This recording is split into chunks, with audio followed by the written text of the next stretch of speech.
E a gente vai mostrar os lances agora e depois você analisa. Não. Bragantino e Flamengo se encontraram pela quinta rodada do Brasileiro no Nabi Chedid. O time comandado pelo técnico Pedro Caixinha fez um primeiro tempo com muita intensidade nos ataques. Chegou a levar perigo ao gol de Rossi várias vezes, mas na hora de defender também teve que usar dessa intensidade. E isso quase custou um jogador. Luan Cândido teve que dar um carrinho para chegar na bola e fazer com que Dela Cruz não chegasse à meta de Cleiton. Com isso, o zagueiro acabou recebendo o cartão vermelho. Aí, o VAR entrou em ação. Primeiro para rever o lance do carrinho, mas depois acabou tendo que revisar outro lance. Uma falta de Dela Cruz em Pedro Henrique no início da jogada. Chegaram até a questionar um possível impedimento. E depois de muita discussão, o cartão vermelho para Luan Cândido foi anulado. É uma situação acidental, mas que causa um prejuízo no jogador, tá bom? Ele trisca a perna dele e isso faz com que o jogador caia. Sorte para o técnico do time de Bragança Paulista, que conseguiu manter 11 em campo. E aí não demorou para que o Massa Bruta conseguisse abrir o placar. Após cobrança de escanteio, Pedro Henrique subiu e marcou. Aliás, esse foi o primeiro gol com a camisa do Bragantino. No segundo tempo, o Massa Bruta já não voltou mais com aquela intensidade. E o goleiro Cleiton teve que trabalhar bastante. E foi tanta pressão que o defensor do time paulista não conseguiu segurar a vitória para o Braga. Dela Cruz serviu Bruno Henrique, que deixou tudo igual. No finalzinho da partida, um lance gerou polêmica. Vitinho teria derrubado Araújo dentro da área, mas o VAR não chamou o árbitro para a revisão e disse que o lance foi normal. Não tem nada. Ok, Bis, obrigado. Tudo ok. O que a gente viu hoje aí é digno de pena. De não chamar o VAR em 2, 3 lances, em análises que eram perfeitamente fáceis de você interpretar se chamasse o VAR, se usasse a tecnologia. Mas quem está no VAR também está pressionado. Né? Os pontos lá em que as interferências que entram por aqui, pelos telefones. Este é o terceiro empate seguido do Red Bull Bragantino.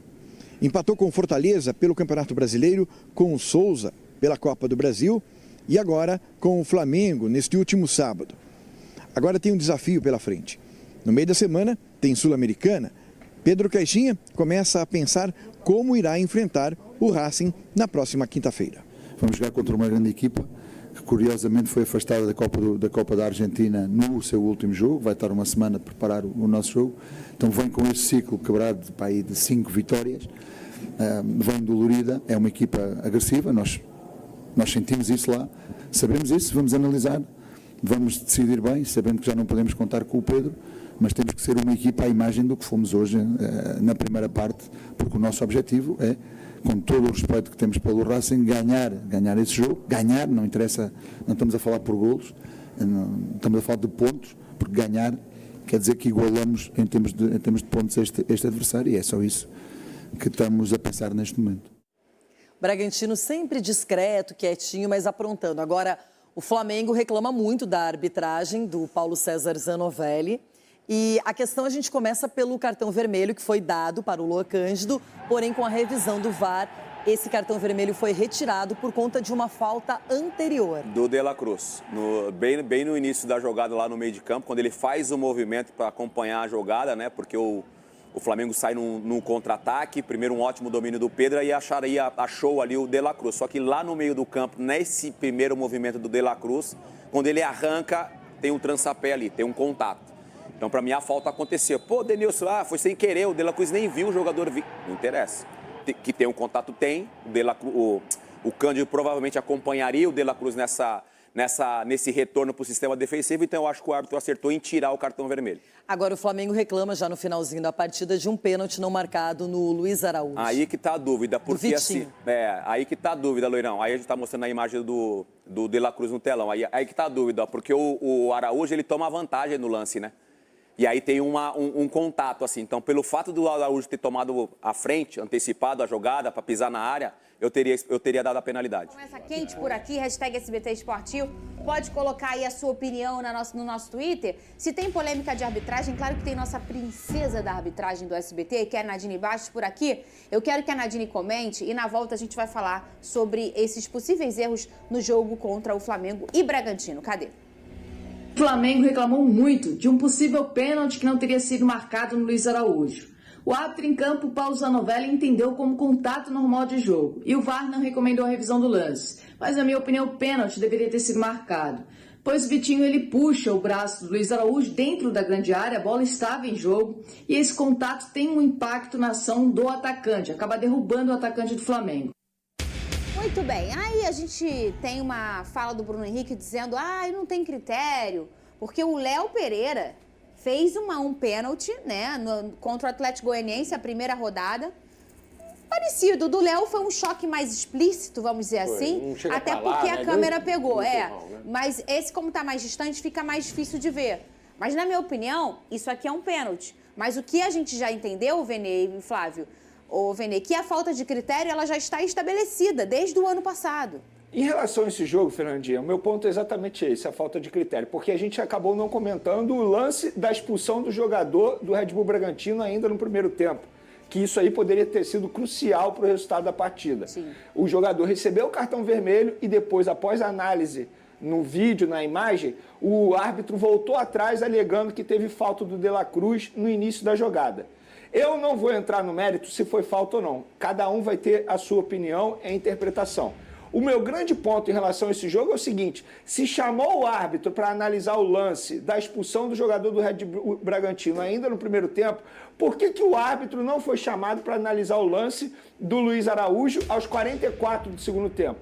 É totalmente falta de critério. E aí eu entro no ponto que a diretoria do Flamengo está certa em reclamar. Novamente o Flamengo foi prejudicado.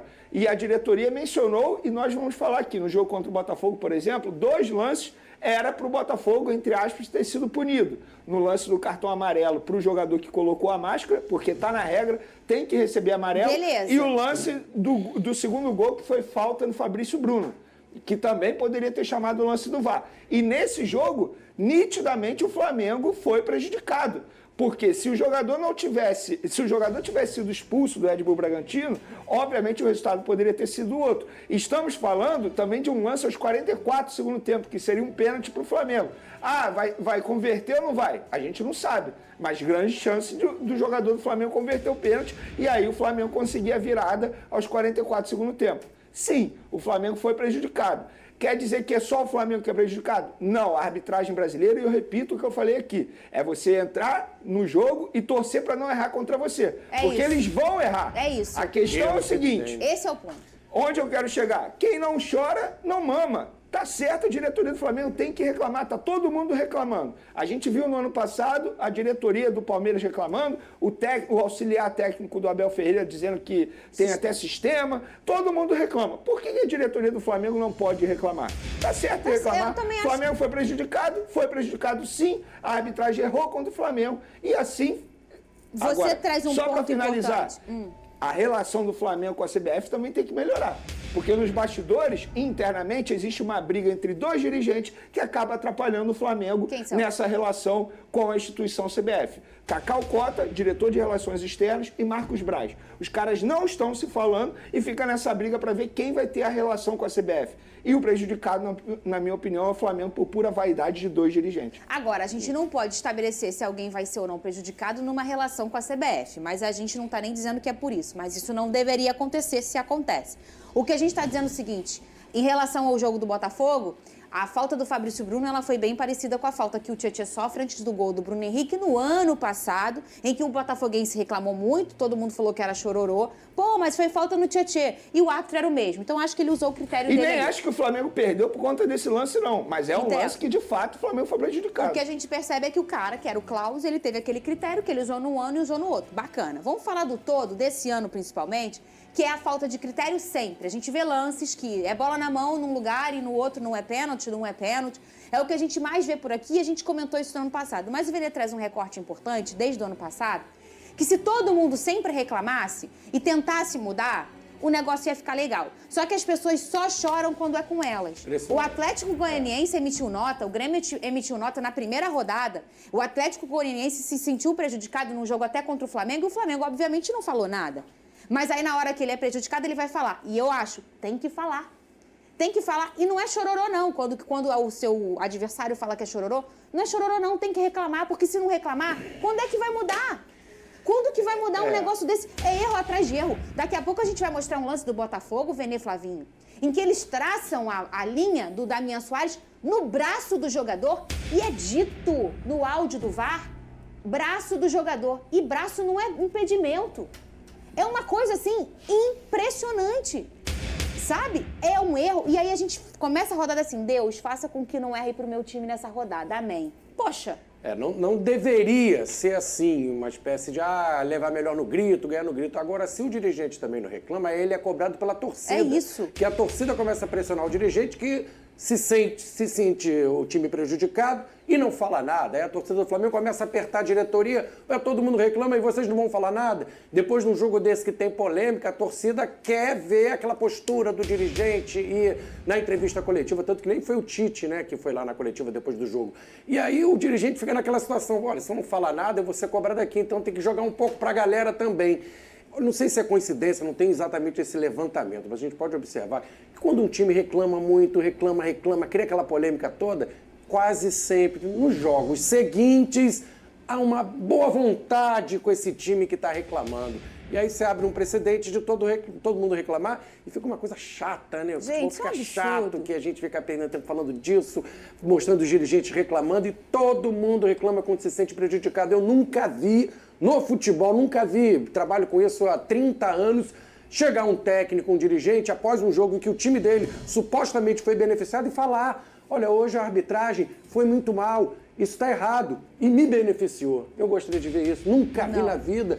Alguém não poderia ter essa atitude bacana de achar que foi beneficiado pela arbitragem por causa de um erro e vir a público reclamar. Nunca vai acontecer isso, né? E é isso que o Vene sempre traz. Assim, o ideal seria que todos reclamassem ao mesmo tempo, para tentar resolver o problema. Mas aí você só reclama quando é na sua vez. Aí tem, obviamente, numa rodada, aí tem 5 que se sentem prejudicados, aí emite nota oficial, reclama, fala daqui, fala dali. No jogo seguinte ele não é prejudicado, mas o outro o outro reclama. E a gente passou 2023 inteiro vendo os erros, erro atrás de erro grotesco, falta de critério, que eu acho que isso é o pior, e nada foi resolvido. É pra falar do jogo do Flamengo, Vene Casagrande? Podemos falar. Você gostou Também do teve Flamengo? Jogo. Eu vou ser sincero, o primeiro tempo eu não gostei, mas o segundo tempo o Flamengo foi bem, inclusive poderia ter conseguido a vitória nos minutos finais. O Flamengo foi bem no segundo tempo, só que no primeiro tempo novamente mostrou os mesmos defeitos. Falta de transição, não tem marcação sobre pressão, desorganização tática. Então, eu acho que o Flamengo ainda tem muito a evoluir. As minhas críticas ao Tite vão continuar, mas a gente conseguiu ver no segundo tempo uma melhora muito grande. De fato, o Tite, nas suas substituições, melhorou a equipe. E eu queria levantar uma bola aqui. Muita gente criticou o Tite pela substituição do Igor Jesus ainda no primeiro tempo, dizendo que supostamente queimou o jogador. Eu vou contra essa mão aí. Na minha opinião, não queimou o jogador, não. A gente vive dizendo que tem que acabar com essa cultura de que o treinador não pode fazer substituição no primeiro tempo. Vamos lembrar, o Igor Jesus estava fazendo uma péssima partida. Inclusive, o gol do Red Bull Bragantino foi, entre aspas, culpa dele, falha de marcação dele. Ele já tinha cartão amarelo, estava jogando mal e a qualquer momento poderia levar o segundo cartão amarelo. Qual é o problema do treinador fazer essa substituição? Entendo o jogador ter ficado triste, chateado. A gente até viu o Fabrício Bruno consolando o jogador ali no banco de reservas, mas isso é futebol. No entendimento do Tite, era melhor fazer aquela substituição naquele momento e acho até que demorou, porque o Igor Jesus estava muito mal no jogo mesmo. Então, na minha opinião, eu reclamo do Tite em várias coisas aqui, mas nisso aí não vou reclamar não. Pelo contrário, a gente tem que acabar com essa cultura de que o treinador não pode fazer substituição no primeiro tempo. Eu concordo com você, Vene, e às vezes eu fico mesmo, o fulano não tá jogando bem, o certo era ele sair, às vezes o cara não tá no bom dia, não vai queimar ninguém, mas ainda tem esse pensamento até da própria maioria na torcida, né? Com o gol do Ratão, o Botafogo... Site Gaúcho afirma que Flamengo está quase certo com o craque brasileiro. Nos últimos anos, o Flamengo tem tradição em fechar com grandes reforços durante a janela do meio da temporada. De acordo com um site do Rio Grande do Sul, a primeira contratação deste período está prestes a ser finalizada. Trata-se de Oscar, atualmente jogador na China. Segundo de Revista Colorada, especializado em notícias sobre o Internacional, o clube de Porto Alegre almeja a contratação de Oscar. Entretanto, a diretoria gaúcha foi informada de que o Flamengo está em negociações avançadas. Além disso, o site menciona que o meia pode assinar um pré-contrato nos próximos dias com o rubro-negro. Atualmente, o jogador é vinculado ao Xangai Port, com contrato até novembro de 2024. Por fim, o Revista Colorada destaca que Oscar já está acertado verbalmente com o Flamengo desde dezembro de 2023. No entanto, o jogador ainda não obteve a liberação do clube chinês, mas continua priorizando o rubro-negro. Apesar da proximidade com o Fla, o Internacional ainda mantém o sonho de contar com um meia de 32 anos. No segundo semestre de 2022, o Flamengo intensificou as negociações para a contratação de Oscar. O jogador chegou a falar publicamente sobre a possibilidade da transferência, teve uma foto vazada com a camisa do clube e o vice-presidente de futebol, Marcos Braz, confirmou os contatos. No entanto, o meia não conseguiu rescindir seu contrato na China. Em 2024, Oscar disputou 8 jogos, marcando 2 gols e fornecendo 4 assistências. Sua última partida foi na quarta-feira, na vitória do Xangai Port por 5-0 sobre o Qingdao Ainil. O brasileiro atuou por 78 minutos, contribuindo inclusive com uma assistência para gol. E para vocês, torcedores, o que acham da possível chegada de Oscar ao Flamengo? Para mim, seria incrível ter um jogador tão qualificado em nosso time. Seria uma excelente opção para disputar vaga com Arrascaeta, e quem tem acompanhado sua carreira sabe que faz tempo que ele não tem apresentado um bom futebol. Escrevam abaixo se vocês desejam ver Oscar no Flamengo e como acham que ele agregaria neste meio-campo. Nação, vou ficando por aqui. Mais tarde eu volto com mais novidades sobre o Mengão. Não se esqueçam de deixar o like e se inscrever no canal. Até a próxima!